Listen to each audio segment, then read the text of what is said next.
I just wanted to give you guys a quick tip on, check it out. So I got both calipers installed. I got the new pads in there, calipers installed, and also on this side you can see I don't have the wheel spacer on there, but I have the caliper installed. But here's what I wanted to show you. Look, this rotor is completely stuck. I can't move it. I just tightened these bolts here, the pins, the sliding pins, and it's just completely stuck. I can't even grab onto it. This side, I can move. See, I have everything tightened up and I can actually move this. Still a little bit tight, but I can move it. Now, one of the things you have to be careful with when you put these back is you have to be careful with these pins. See what happens, and I am guilty of this myself. When you're doing the rear brakes, make sure, here's the bracket, here's the mounting bracket for the caliper. Okay, I think it's interchangeable from left to right, but make sure, here, let me get the pin, hold on. Here's the pin right here, and so this bracket would go like this. I'm sorry, it would go like this. The rotor would be here, and this pin would be the bottom one. This one, the one with the little bushing at the end, is the one that goes at the bottom. And then if you see how it pushes in and then pushes back out, it's not supposed to do that. That means that there's a lot of grease inside, and that's keeping the pin from going all the way its normal travel. And when you put your brakes on and it's like this, it's going to be pulling on the caliper, rubbing on your rotor, causing brake drag. You're gonna lose MPGs. It's gonna lose power. It's gonna feel like it's just being held back, and that's a very common mistake a lot of guys make, is when they put grease on this guy, they put a bunch of grease. I used to do that. I'm guilty of that. I used to put a bunch of grease here at the tip, which is what you're not supposed to do, because when you put grease here on the tip, it ends up inside here, and there's no way for the grease to get out, so it creates a hydro lock. Basically, it's creating a hydro lock in there, and there's no way for the pin to travel all the way. So I'm gonna go ahead and clean these out, and properly lubricate these pins, which is just a little bit of lubrication here on the sides, and so it can have full travel in and out, and your caliper can travel as well. So let's go ahead and lubricate these guys, clean them out first, and then lubricate them. So I'm gonna use WD-40, but just to start, see, you can kind of see, look at that, it's chunks of grease are coming out. Look at that, see? So just getting everything out. This side as well.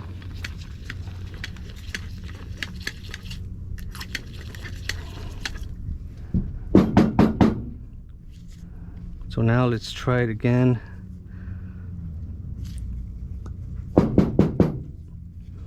Maybe clean it with, maybe wipe it down with some Q-tips here. I feel there's still a lot of grease in there, but let me try it. Actually, it does travel more. See how now it goes in a little further? See, now the pin goes in a little bit further. It still creates that suction, which some of that might be normal, because if you have only air in there, air can be compressed. Solid glob of grease, that you're not compressing that. Okay, so this guy here, it does go in, but I think it should go in a little further. So let me just keep on cleaning it up here.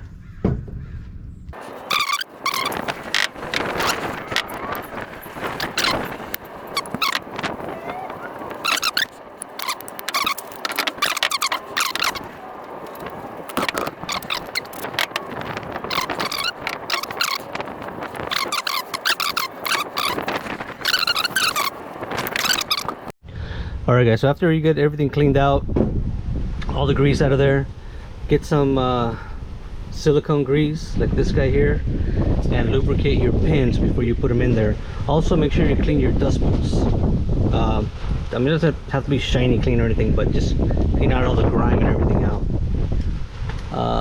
And then put them back on here like that, like that. And then these guys, you just need a little bit of grease on the outside. Before I used to just put a big dab up here in the front. That's not what you're supposed to do. Just a little dab on the outside like this, and then just make sure it's properly spread out throughout the whole pin. Okay, and that's pretty much it. Now another thing to notice, as I mentioned before, this pin goes on the caliper on the passenger side like this. I mean, this bracket. So basically the wheel would, the rotor would be right here, and so this pin, you have the top pin and then you have bottom pin. So if you look at these the pins, one has a G for guide and one has a L for lock. I'm not 100% sure exactly what the purpose of that is, but the G goes to the bottom, and I'm sorry, the L goes to the bottom. The one with the little bushing goes on the bottom, and then the one on the one that's the G goes on the top. And that's basically the way they go. So let's go ahead and put them back on the car. All right, so here's the bracket. Just put it on like such.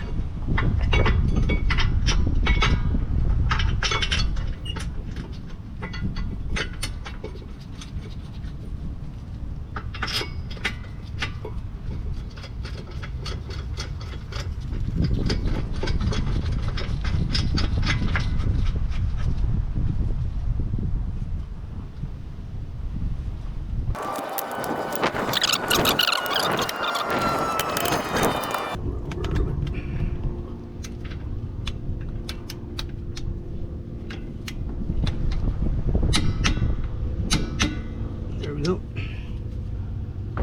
74. Okay, now gotta get the caliper on here.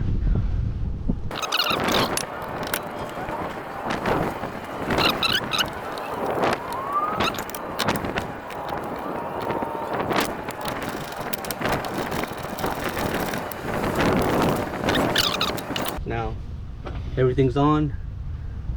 The disc is not locked up like it was before, so this one is good to go. All right, let's go to the other side. All right guys, so let's take the other bracket off and clean it up. I'm gonna put the camera down here. Hope you guys can see what I'm doing.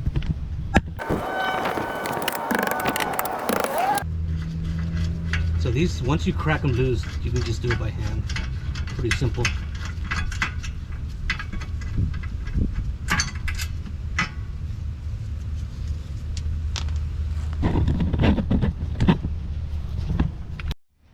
All right, so let's get the other bracket cleaned up.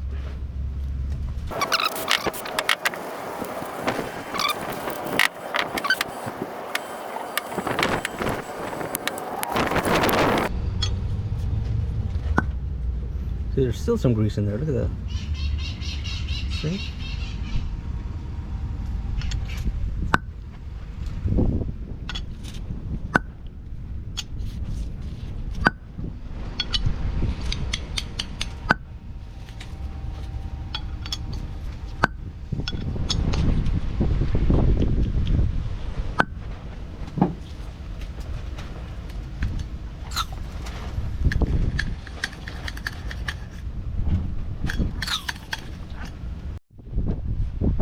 Guys, so let's check out the front now.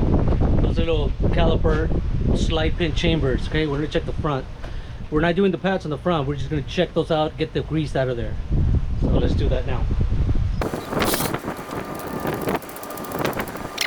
Also, if you don't have one of these, I recommend to buy one. It's got the setting where you can break loose the wheels, the bolts. the lug nuts. So it comes in handy when you're just taking it off. When you're putting it back, use a torque wrench. But when you're taking them off, this works handy. Check it out.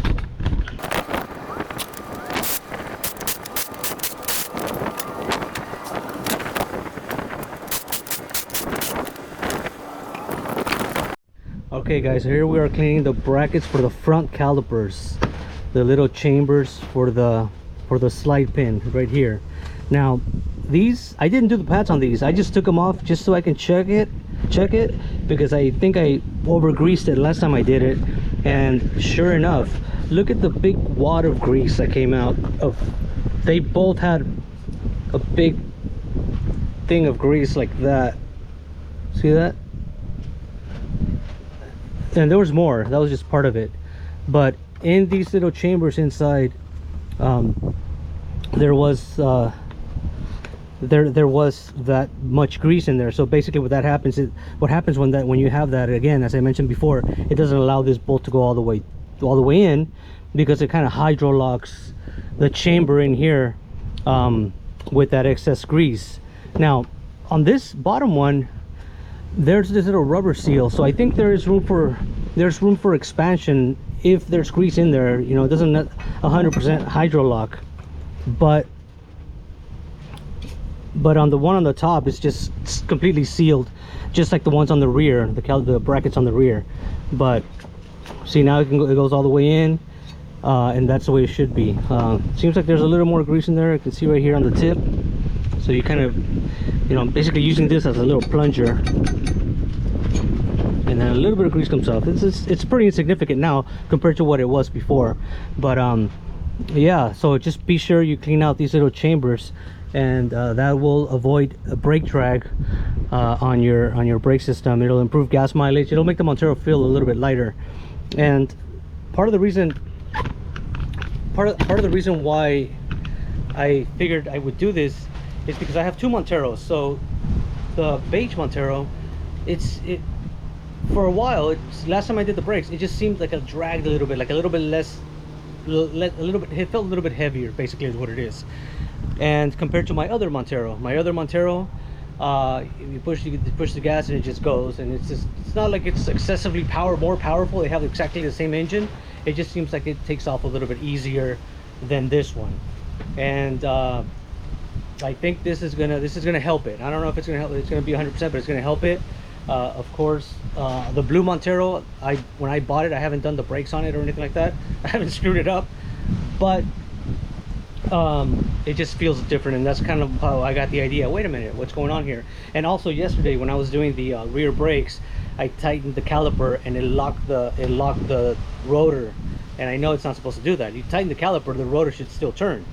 So I knew there was something going on there, and I couldn't figure out where it was until I thought about, hey, wait a minute, what about, you know, just physically thinking of how it would be if that pin wouldn't go in all the way. Then it would pull the caliper back, and it would make the pad push on the rotor when there's no hydraulic pressure. So anyway, do this to your Montero, or at least check it out next time you do the brakes. Or even if you're not going to do the brakes and you feel that it feels a little bit heavier, like it's dragging, like your mile per gallon is dropping a little bit more than usual, then go ahead and do this, because this might be what's going on with your Montero. And also, this information applies to any other vehicle. It doesn't apply to my Chevy truck, because my Chevy truck doesn't have those pin chambers. It just slides on top like that. You know, I mean, I'm talking about the caliper. But if there's other vehicles that have that enclosed pin chamber, then obviously same thing would apply. Anyway, this is probably common knowledge to guys that do brakes on a normal basis, or people that work on brakes for a living and stuff like that. But if you don't do it on a normal basis, then it's something that you don't really know about. So I just wanted to share that information with you guys. All right, let's keep going here, guys. It's hot today, guys. Got my Gatorade, stay hydrated. Okay, so I got this one all cleaned up, and I did lubricate the pins. Just a slight film of lubrication, that's all you need. And I am getting ready to, since I have the rotors out, I'm getting ready to just clean them up a little bit with the drill, just to resurface them a little bit, get some of the glaze out of there. So let's do that right now.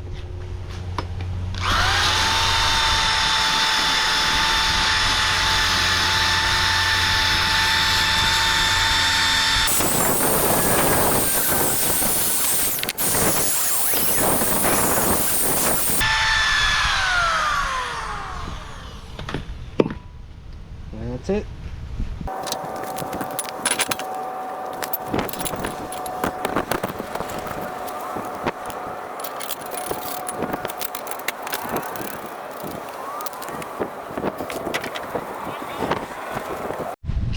Alright guys, well this pretty much concludes the video. There's a Montero right there ready to go. I did drive it, it did feel a little bit better. So if this is something that you want to do on your Montero, now you know how to do it, now you know what to do. It's really not something very difficult, but it's something you don't really think about if you don't do brakes for a living, basically. So anyway, thank you guys for watching, I greatly appreciate it. We'll see you on the next one. Thank you.